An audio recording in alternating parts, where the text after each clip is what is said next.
Hello, students. How you doing? This is Mr. Elliott. And I don't know if you can tell or not, but I'm at Skyline, and it's Monday morning. It's my first day back at school. It's weird, but this is our new reality. I'm in the gym by myself, which is why I'm not wearing the mask. I want to be able to project my voice to you so I can teach you this particular lesson. This is part 7 of the Yoga Poses project. It's just like parts 1 and 4, where I'm going to describe these 15 poses that you could do during Mountain 3 of a yoga routine. And for here on out, for the rest of the yoga project and any of these computer assignments, these are always going to be done asynchronously with this video lesson. So that we can maximize our in-person time together by doing like physical activities together, which would be a lot more interesting and fun than doing desk computer activities. So project will be done at home. Anyway, the Mountain 3. So in Mountain 1, we were holding poses for one breath, like inhaling arms up, exhaling arms down, inhaling over here, exhaling over there. Then we did the sun salutation, which is the somewhat same way. Then we did the Mountain 2 poses, which we held for 3 to 5 breaths. And now we're getting into the Mountain 3, where we do some really deep stretches, and we hold these poses for 5 to 10 breaths. And it really depends on how long you want to practice for and how slowly or how quickly you breathe. Anyway. All of these Mountain 3 poses are all done on the mat. None of them are going to be done standing. And the first set of poses all come from Child's Pose. So what you need to do right now before we get started is you need to get your camera ready, and you need to have this recording. And basically, I'll talk for a minute or two about each pose, then tell you to pause. And when you pause, you quickly take the picture, then unpause and move on to the next pose. And you're trying to collect your 15 poses. And check out the instructions for part 7. You do not have to use the PowerPoint for part 7, 8, and 9. You can submit everything any way you want, but I'll put more about that in the instructions. Anyway, let's talk about these poses. Like I said, hold on, everybody. I got some personal life going on here with my stopwatch. Okay, I'm back. So, Mountain 3 poses are deep poses. We hold them for 5 to 10 breaths. And you get in and out of these poses from different foundation poses. So the first several I'm going to show you are poses that come from Child's Pose. The first one, locust. 70% usually is see the most of, let's go with 80% then. So we have locust pose. This is what the picture looks like. Some people have called this Superman pose, but I think Superman pose is more like with your hands up. But anyway, here are the cues. You're going to start down on your belly, arms along your body. Then you're going to engage your core muscles and draw your belly towards your spine. One thing to remember is when you do this, you want to lift from the chest. You're not lifting from the neck because you're trying to keep your spine aligned, but you don't lift your neck up. You lift from the chest. So you're lifting your chest away from the floor. You're not lifting your neck. You don't want to twist your neck up. Keep your neck neutral on this one. Anyway, here we go. Let me adjust the camera to my yoga mat. So I'm in Child's Pose. And then I go onto my belly. I engage all of my body muscles here, and I lift up my legs and my arms. Notice my neck, I'm not lifting my neck up. I'm keeping my neck neutral, and I'm lifting from the chest. And that's locust pose, everybody. So the big key, I'd say, is lifting the chin to look forward. Don't lift your chin. and also make sure you're using dynamic tension. So once again, that's locust pose. So go ahead, pause the video, take a picture of locust pose, then once you're done with the locust pose, move on to the next pose, which I'm gonna start talking about in 3, 2, 1, bow pose. All right, now, important thing to know about all 3 of these poses. First, you do locust pose. Locust pose warms you up for bow pose. And then bow pose warms you up for the next pose, which is camel pose. So we get deeper and deeper of a back bend. And if you look, wow, that's a much bigger back bend on this one. When you grab your feet, try to grab your feet on the outsides, but some people like to grab on the insides. I don't think there's anything necessarily wrong with that. You want to have all of these muscles engaged. And what I like to do is even though you're holding onto your feet, you create dynamic tension by pulling on your feet. And then lastly, Elliot does not have the flexibility to do, right now at least, to do double arm bow. So instead of doing double arm bow, I'm gonna do a single arm bow for 5 seconds or 5 breaths, and then switch and do bow on the other side. So anyway, here are the cues. Read through the cues. Let me demonstrate. So after locust pose, you go back into child's pose. So I'm in child's pose. Now I'm ready for my bow pose. So I go onto my belly. Grip one foot, at least that's what I do. And then you're not lifting with the arms, you're kicking with the foot. And when you kick with the foot, the leg, your thigh automatically comes up off the mat. And then you do the same thing on the other side. You can also do your double leg bow. It's the one thing, just make sure the tension isn't from pulling on the arm. The tension is by kicking the foot. It's a big thing to remember here.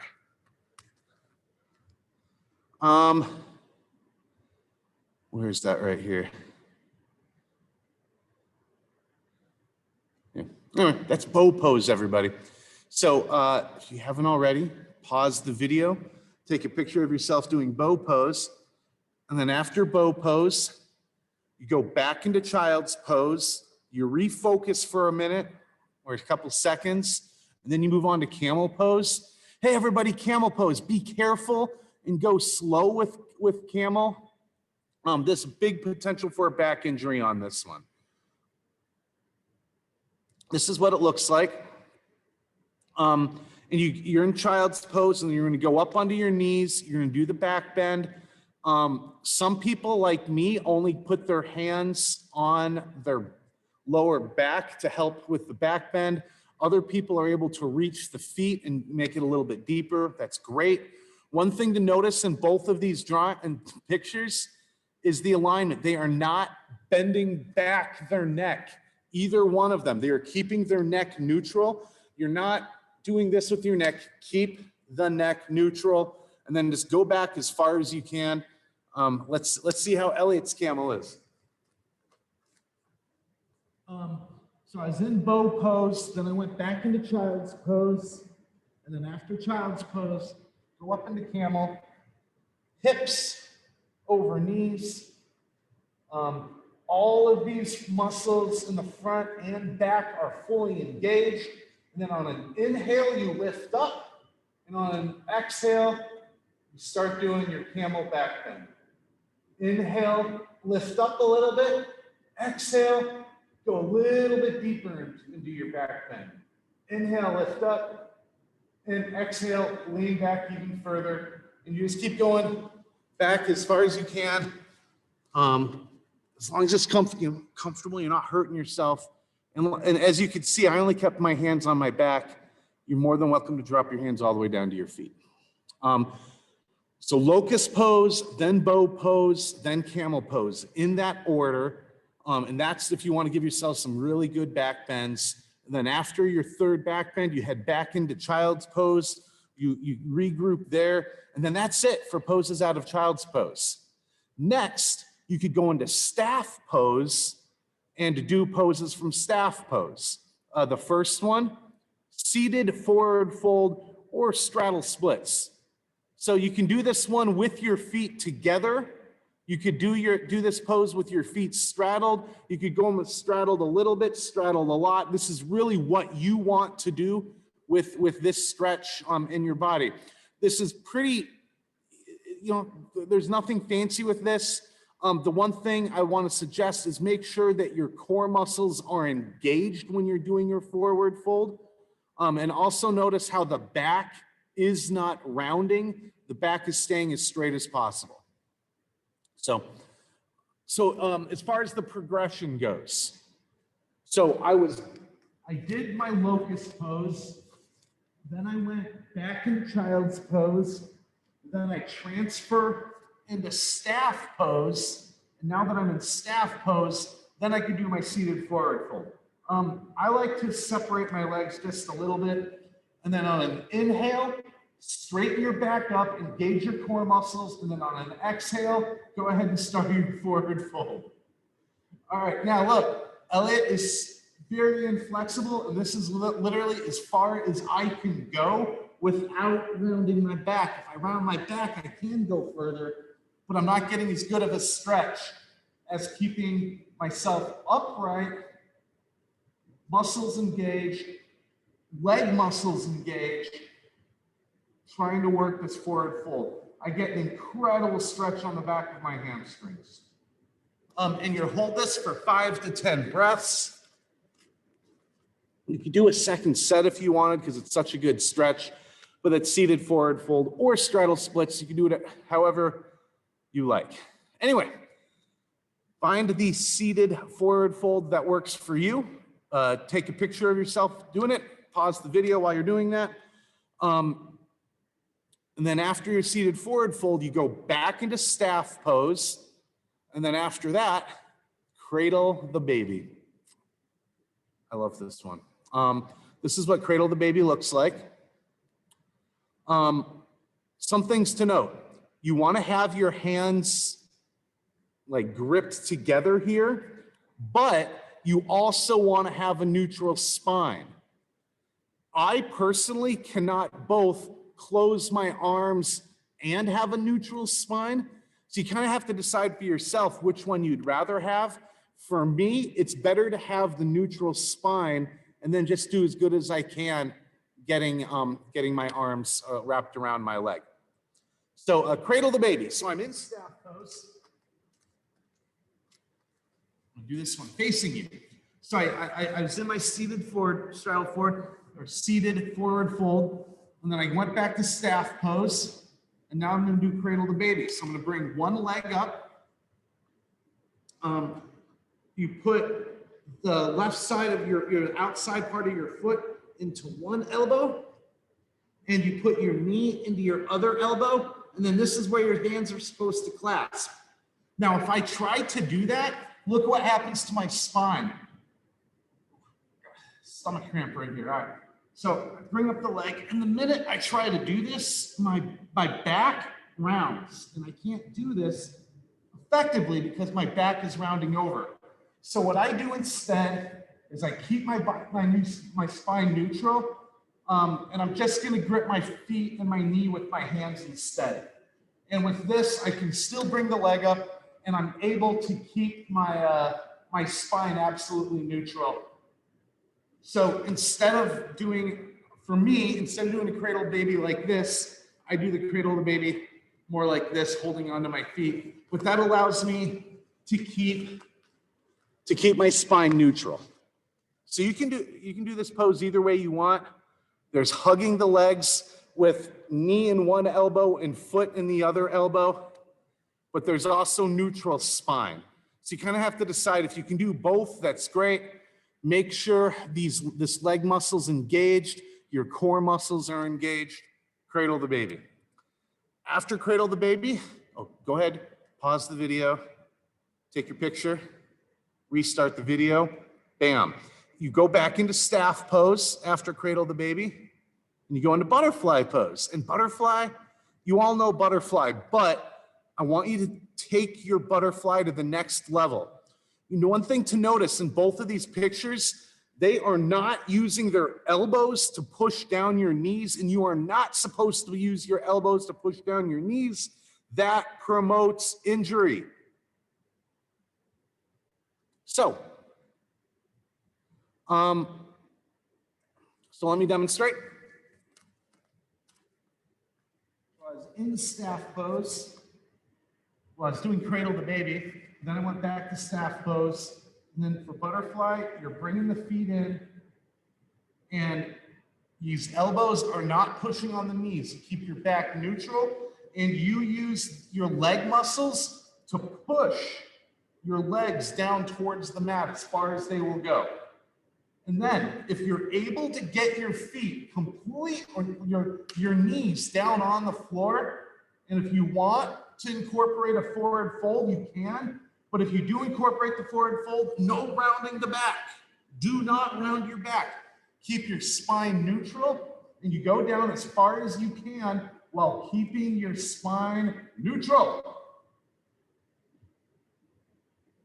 Oh yeah. And do not, once again, do not push down on your elbows, down on your thighs. So that's butterfly. Go ahead, pause this video, take your picture.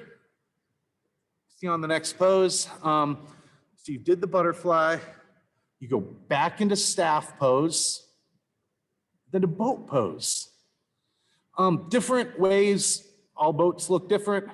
Level 1 would be holding onto your legs. Level 2 is not holding onto your legs, but maybe your knees are bent a little bit. Level 3 would be having your lower legs and your arms parallel to each other. And then level 4, I can't even contemplate how this person does level 4. That is amazing. You got to have core balance here, leg flexibility, leg strength. You need to have a lot of yoga experience to do this pose effectively. When I'm doing well, this is more of my pose.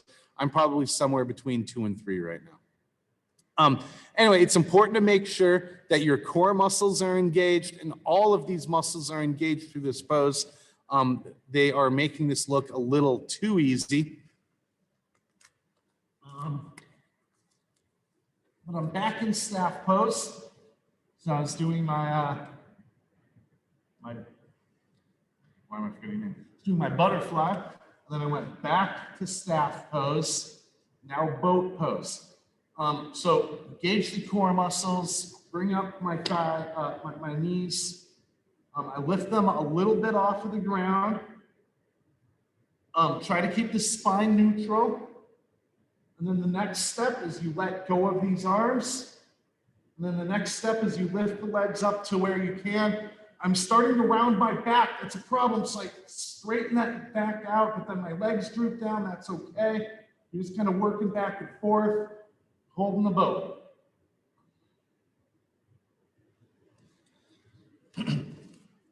Boat pose. That's one that you can really see progress over time. So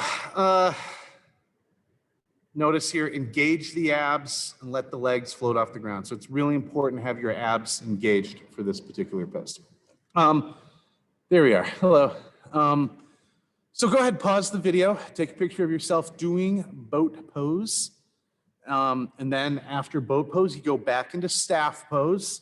Take a couple deep breaths, refocus, get ready for seated spinal twist. This is what it looks like. There's different ways of doing it. This person is not crossing over the legs. This person is crossing over the legs. And then this person is crossing the legs, but then also bending this knee a little bit. Any one of these totally works. You should do the one that works best for you. Here are all the cues, but I'm just going to tell you the cues as I remember them. Okay, so I was in the previous pose, then I went to back to staff pose to refocus. All right, now for seated spinal twist. Bring one knee up. Now, like I said, you can leave the knee here.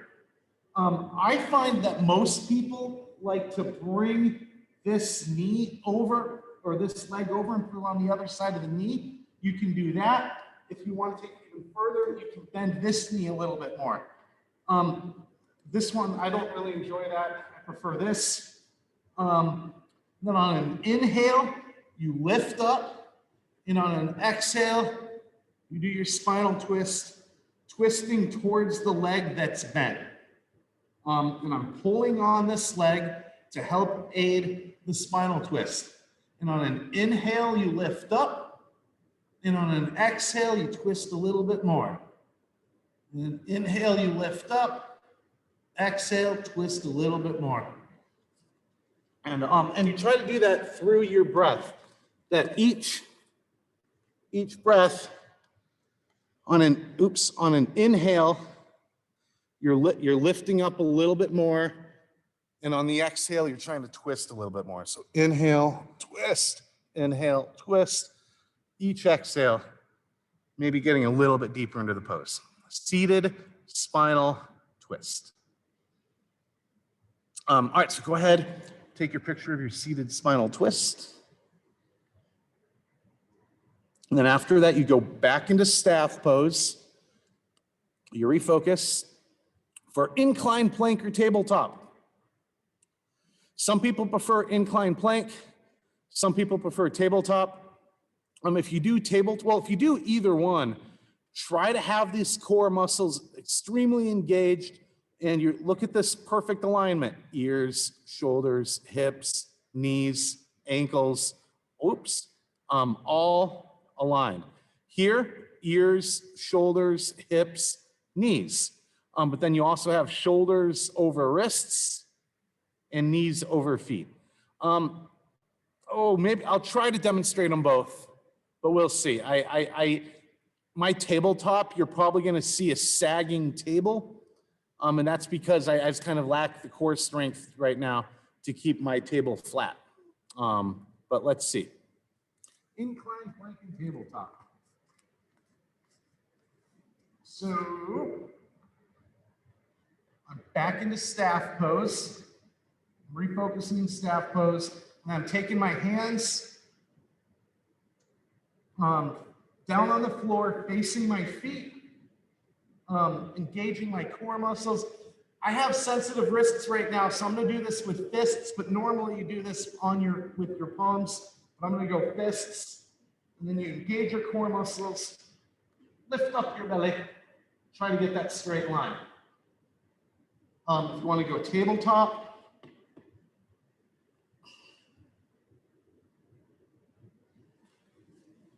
either one.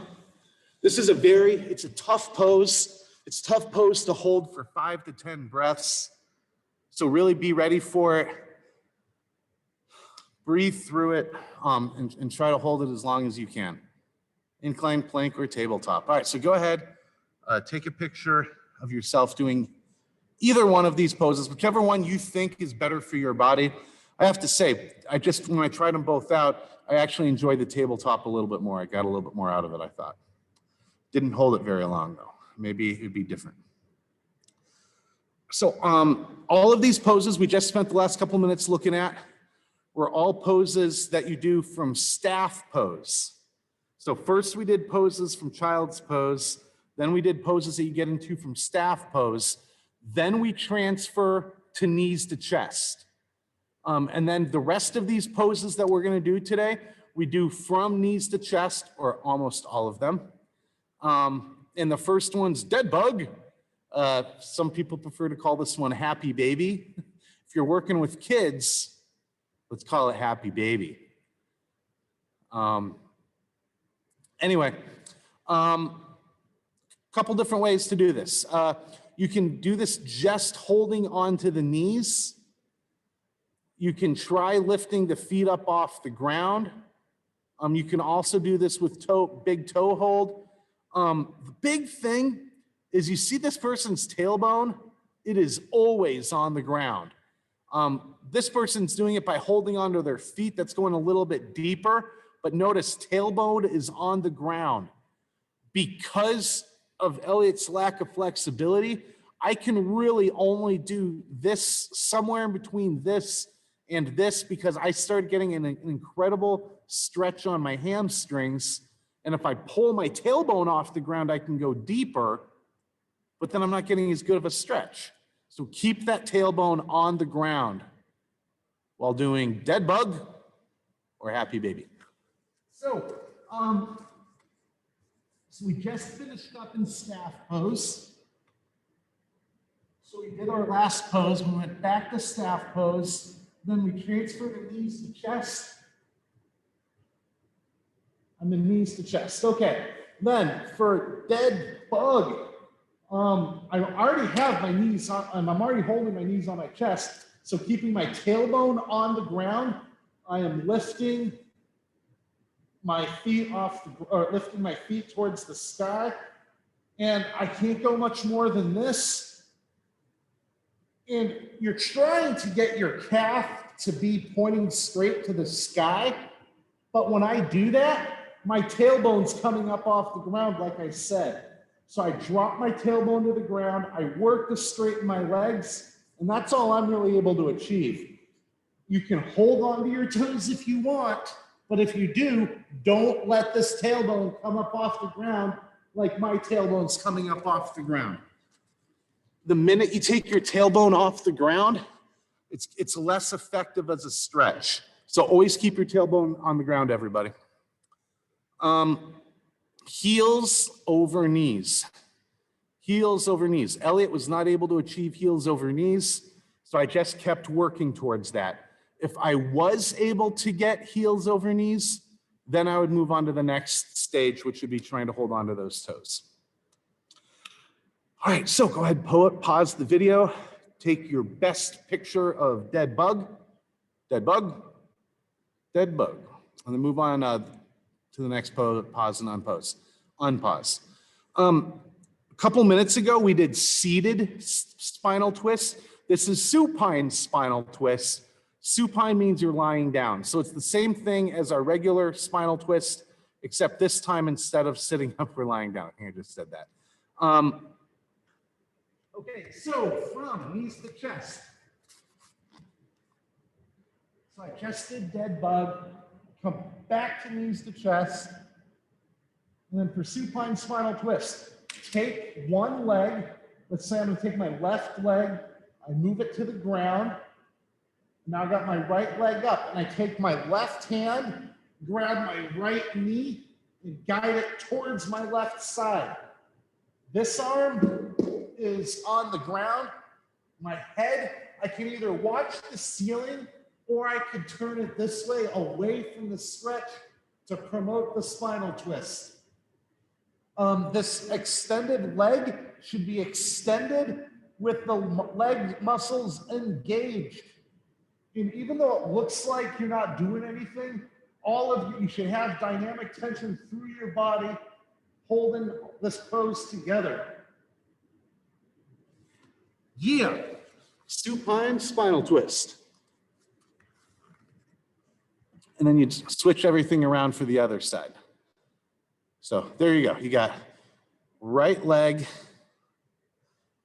being held by the left arm, going to that side. This person's head's going towards the hands. This person's head is looking up at the ceiling. Everybody does it a little bit differently. Just do what feels best for you. So you do supine spinal twist on one side, supine spinal twist on the other side. Then you go back to knees to chest. And then after you refocus in knees to chest, then you do some bridge pose. This is kind of level one of bridge pose where you keep your hands just flat on the ground. If that's not challenge enough for you, you can always try to grip your hands behind you, your choice. These cues only get you through picture one. This modification gets you to picture two, if you're interested. Anyway, so I just did my previous stretch. I'm back in knees to chest. And for bridge, bringing your hands down, hands flat on the mat. Core muscles engaged. And you lift on up. Try to make sure you have alignment, shoulders, hips, knees, all in one straight line. And that's bridge. You can also do bridge during the first mountain, inhaling up, exhaling down. Some people like that one. And that's bridge. So go ahead, take your picture of bridge. Try to make sure knees over feet here. I'm curious. I'm gonna go back in this video and see how my bridge was. Alignment here to here and alignment from here to here. So go ahead, pose, take your picture of bridge, move on to the next pose. Oh, we're near the end. Next, legs up the wall. This is a comfort pose. Notice how back of the thighs, your butt is right up against the wall. You don't want to have a gap here. If you have a gap, it's less effective, but let me show you how to get into legs up the wall effectively. And to do that, I actually have to move my camera. Let's do it here so it's not so much in the sun.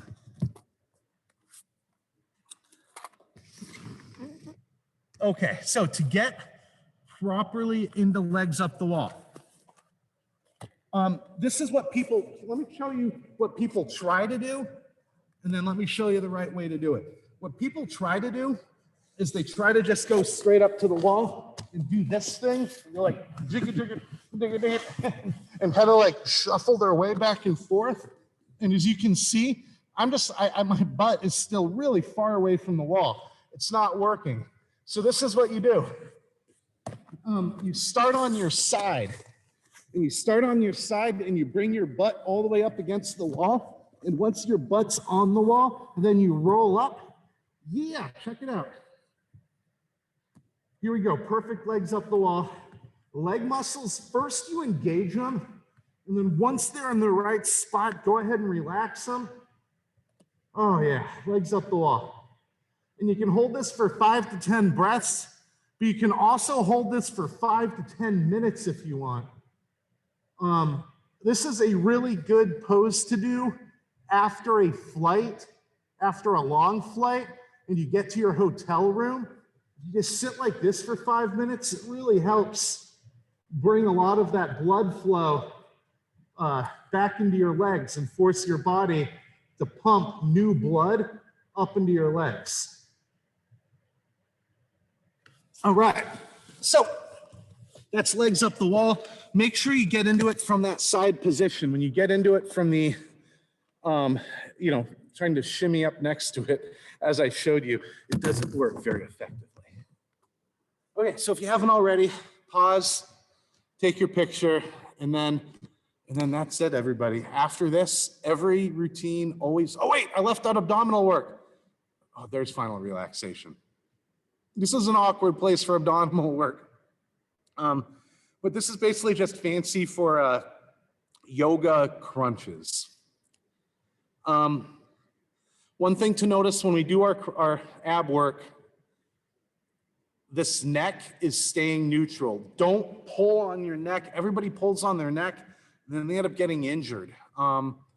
You're lifting from the chest, and you're coming up as far as you can, keeping your core muscles engaged and spine neutral at all times. And once again, make sure you're not pulling on the head or your neck to lift off the floor. That just doesn't sound fun. So anyway, we're in our knees to chest. And then for abdominal work, you're bringing your knees down to the ground, hands behind your neck. And then, like I said, don't do this where you're pulling on your head and your neck. Don't do that, everybody. Lift from right here, and you lift up as far as you can with your core muscles engaged. I need to stop talking if I'm going to do this effectively. Inhale on the way up, exhale on the way down.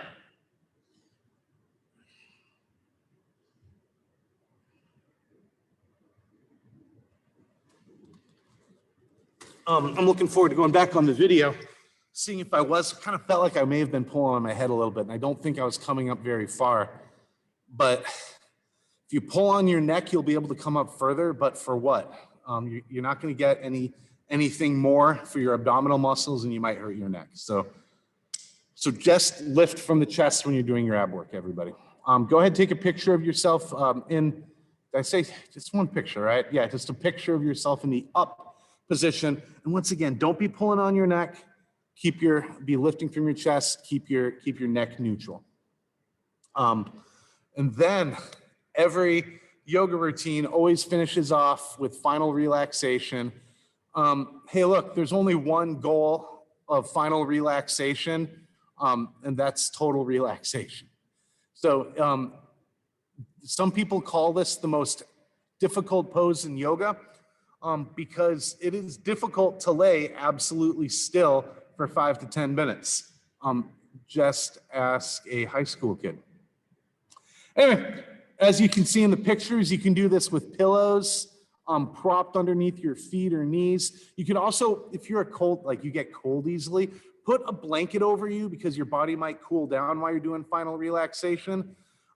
It is okay to fall asleep at the end of final relaxation. Just don't fall asleep at other points of your routines.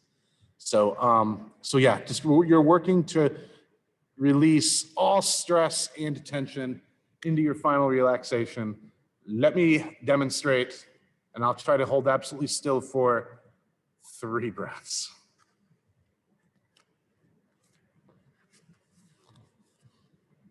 So whatever pose I just did, I was probably back in knees to chest. And after the pose, bring my feet down to the ground. My feet for relaxation, my feet flop to the side. If your feet flop in or flop down, whichever way they flop, let them flop because it's this relaxation. Your arms come down to your side. Some people, their arms are close to the side. Some people's arms are more like this. Wherever they fall for complete relaxation is where you want. And then just release all tension, unengage all muscles, breathing deep breaths from your nose.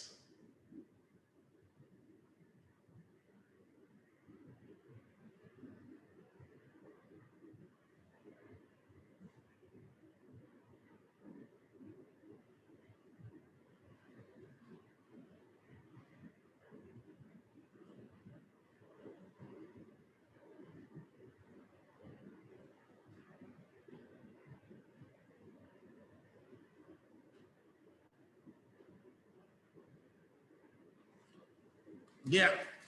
And you hold your final relaxation for 3 to 5 to 10 minutes until you're not feeling any of that tension anymore. In those 3 breaths, my hands felt wiggly and I kind of wiggled them a little bit. My lip was itchy, so I scratched it with my tooth. I was not doing a good job of final relaxation. And you only, I don't know how to know if you're doing good final relaxation or not. But anyway, everybody, that was our last set of 15 poses. That's all 45 poses I'm going to teach you. Note, some people hold on to their feet. I don't know what that's referring to. That's something else. But yeah, these are all the 15 poses that you could do during your 3rd mountain of your yoga practice. And then our yoga practice 2 weeks from now, I'll show you how to use those while practicing. And that's it, everybody. So thank you so much for doing these 15 poses with me and taking these 15 pictures. And like I said, check out the instructions on Canvas. You do not have to put these pictures into the PowerPoint this time if you don't want to. If you have another way to get me those 15 photos, you can do that. So thank you so much. And I will talk to you later, everybody. Bye-bye.